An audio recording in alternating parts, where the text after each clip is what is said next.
Grand గాలా ఈ ఫిబ్రవరి 23న ఉదయం 10 గంటల నుండి మాదాపూర్ ఎన్ కన్వెన్షన్ లో. Tickets available on book my show Paytm. నమస్కారం గురువుగారు. శ్రీమాత్రే నమః. గురువుగారు, అయోధ్యలో బాలరాముడి ప్రతిష్ట అనేది జరిగిపోయింది. అయితే అయోధ్యలో బాలరాముడి ప్రతిష్టాపన ఎందుకు చేశారు గురువుగారు? దాని వెనకాల అసలు ఆంతర్యం ఏంటి? ముందుగా ప్రేక్షకులందరికీ శ్రీమాత్రే నమః, శ్రీ గురుభ్యో నమః. శ్రీరామ రామ రామేతి రమే రామే మనోరమే సహస్రనామ తత్తుల్యం రామనామ వరాననే. రాముడి యొక్క అంశ అనేటటువంటిది చాలా గొప్పనైనటువంటిది. సాక్షాత్తు శ్రీహరి యొక్క అంశ శ్రీరాముడు. రాముడు లోక కళ్యాణం కోసం అవతరించినటువంటి వాడు. ఎప్పుడైతే రాముడు లోక కళ్యాణం కోసం అవతరించాడో, మీరు ఏ యుగమైనా చూసుకోండి, దేవతలు కేవలం అవతార స్వరూపులు మాత్రమే. దేవతలు తాము ఒక కర్తవ్యం కోసం భూమి మీద అవతరించి తమ కర్తవ్యం అయిపోగానే అంతర్ధానమైపోతారు. అంటే ఈ సృష్టికి కనిపించకుండా మాయమైపోతారు. వాళ్లకు ఆది లేదు, అంతమూ లేదు, పుట్టుక లేదు, చావు లేదు. ఇవన్నీ కూడా కంటికి మానవుడు ఏ విధంగా ఉండాలి, ధర్మాచర్యని ఏ విధంగా పరిపాలన చేయాలి అని తెలియజేసినటువంటి వాడే శ్రీరాముడు. అయితే బాలరాముడు అనేటటువంటి ప్రతిష్టాపన ఎందుకు జరిగింది అంటే, రాముడు ఎప్పుడూ కూడా యవ్వనంగా ఉండేటటువంటి వాడు. బాలుడు బాలరాముడిగానే మనకు దర్శనమిచ్చినటువంటి వాడు.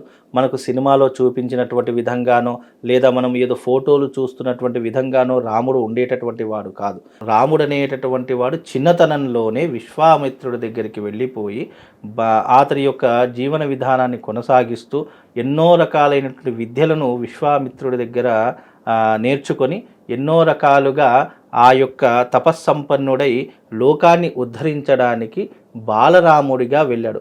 రాముడికి వయస్సు అనేటటువంటిది ఎప్పటికీ కూడా పెరగదు. ఆ త్రేతాయుగంలో ఉన్నటువంటి కాలమానం ప్రకారము అప్పటిలో వయస్సుకి పరిమితము, లిమిటేషన్స్ అంటూ ఏమీ లేవు. వాళ్ళు ఎంతకాలం జీవించాలి అని అనుకుంటున్నారో అంతకాలము జీవించేటటువంటి వాళ్ళు. ఇప్పుడు కలియుగం మొదలైంది కాబట్టి మన ఆయు ప్రమాణం శతమానం అంటే కేవలం 100 సంవత్సరాలనే నిర్ణయించడం జరిగింది తప్ప, త్రేతాయుగం తీసుకున్నా ద్వాపర యుగం తీసుకున్నా వాళ్ళు ఎప్పుడు మరణించాలో అనేటటువంటిది వాళ్ళు లిఖితపూర్వకంగా వాళ్ళు అనుకుంటేనే మరణించేటటువంటి వాళ్ళు. అంతేకాని వాళ్లకు ప్రధానంగా ఈ సమయంలో మరణము అనేటటువంటిది జరిగేటటువంటిది కాదు.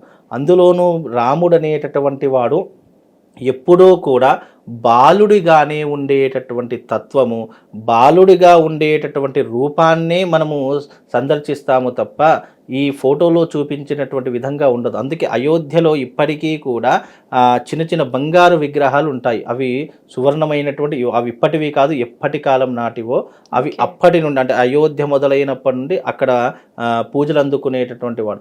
అక్కడ కూడా ఆ విగ్రహం బాలరాముడిగానే ఉంటుంది. అంటే రాముడు ఎప్పుడూ కూడా చిన్న వయస్సు వాడే తప్ప వయసు మీరినటువంటి వాడు కాదు. అందుకే అక్కడ బాలరాముని ప్రతిష్టాపన చేయడం జరిగింది. అంటే అక్కడ ప్రతిష్టాపన అన్నదానికి అర్థం ఏంటి అంటే, బాలరాముడి యొక్క విగ్రహం ఏ రకంగానైతే ఉందో దానినే కొంచెం పెద్ద సైజుగా చేసి విగ్రహ రూపకంగా ప్రతిష్టాపన చేయడం జరిగింది. అంత పెద్ద ఆలయం కట్టడము అనేటటువంటిది చిన్న విషయం కాదు. అంత పరిణామంలో కట్టడము, ఆ రకమైనటువంటి శిల్ప నైపుణ్యంతో కట్టడము, అక్కడికి వెళితే చాలు అనేక జన్మల యొక్క పాపములు నశిస్తాయి అనేటటువంటి విధానంగా ఆ యొక్క కోణాన్ని కట్టారు అంటే గనక అది ఆషామాషి వ్యవహారం కాదు. నిజంగా ఆ రాముడి యొక్క నామము చరిత్రలో నిలిచిపోయేటటువంటి రోజుగా, సువర్ణ అక్షరాలతో లిఖించేటటువంటి రోజుగా మనం ఈ రోజున ఒక పండగలా జరుపుకునేటటువంటి విధానంగా మార్చినటువంటి వారు నరేంద్ర మోడీ గారు. నిజంగా వాళ్లకు మనం అందరం కూడా ధన్యవాదాలు తెలుపుకోవాలి. ఎందుకంటే ఈ రోజున సనాతన ధర్మం కోసం నిలబడేటటువంటి వారు ఇన్ని ఆలయాలు అభివృద్ధి చేస్తున్నారు అని అంటే, మొన్న కాశీ చేశారు, ఇప్పుడు అయోధ్య చేశారు, రేపు మధుర దగ్గరికి వెళతారు.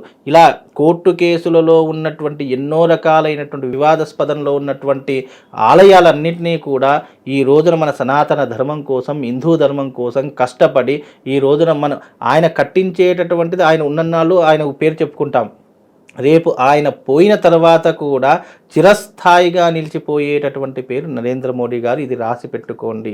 ఎందుకంటే జనవరి 22వ తారీఖు 2024 జనవరి 22వ తారీఖు ముహూర్తము 12 గంటల 29 నిమిషాల 8 సెకండ్లు అనేటటువంటివి జీవితంలో మర్చిపోలేనటువంటి ఒక అద్భుతమైనటువంటి సంఘటన.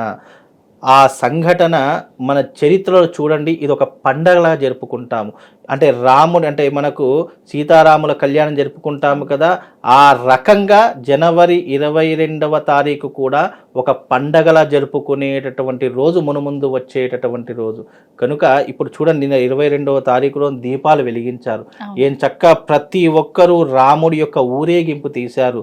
చక్కగా రామనామ సంకీర్తన చేసుకుంటూ మన భారతదేశం, యావత్ భారతదేశం గర్వించదగ్గటువంటి విధంగా, ప్రపంచము మన వైపు చూసే విధంగా మన భారతదేశం కీర్తి పొందింది అని అంటే అది కేవలం నరేంద్ర మోడీ గారి యొక్క ఆధ్వర్యంలో బాలరాముడి యొక్క ప్రతిష్ట జరిగింది.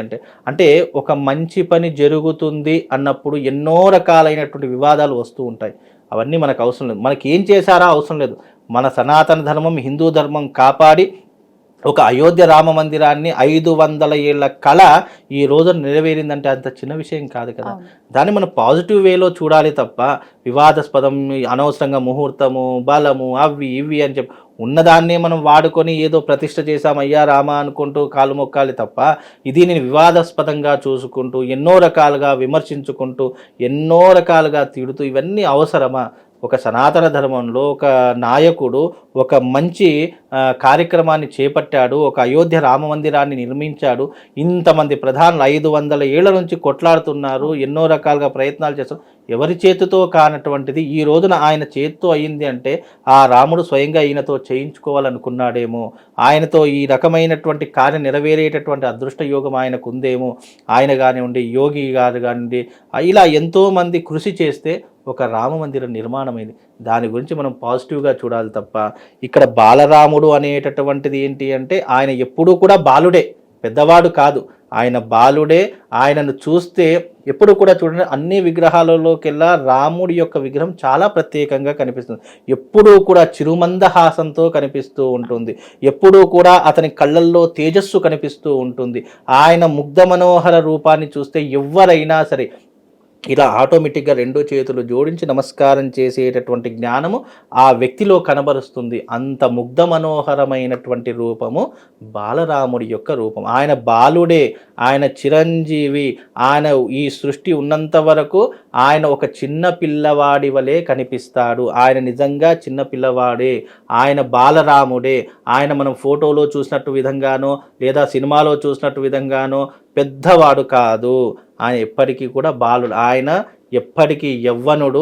ఆయన వయసు ఎప్పటికీ 20 సంవత్సరాలు. 20 సంవత్సరాల్లో ఉన్నటువంటి పిల్లవాడు ఎలా ఉంటాడో ఆయన వయసు కూడా ఎన్ని యుగాలు మారినా 20 సంవత్సరాల పిల్లవాడి వలె ఆయన కనిపిస్తాడు. కాబట్టి ఆ రాముణ్ణి బాలరాముడిగా ప్రతిష్టాపన చేశారు. దానికి నరేంద్ర మోడీ గారికి, అతనికి సహకరించినటువంటి ప్రతి ఒక్కరికి, ఎంతోమంది సినిమా సెలబ్రిటీస్ కానివ్వండి, అలాగే ఎంతోమంది ఎన్నో రకాలుగా సహకరించారు. వారందరికీ బాలరాముడి యొక్క అనుగ్రహము తప్పకుండా దొరకాలని చెప్పేసి రాముని నేను వేడుకుంటున్నానమ్మా. ధన్యవాదాలు గురుగారు. శ్రీమాత్రే నమః.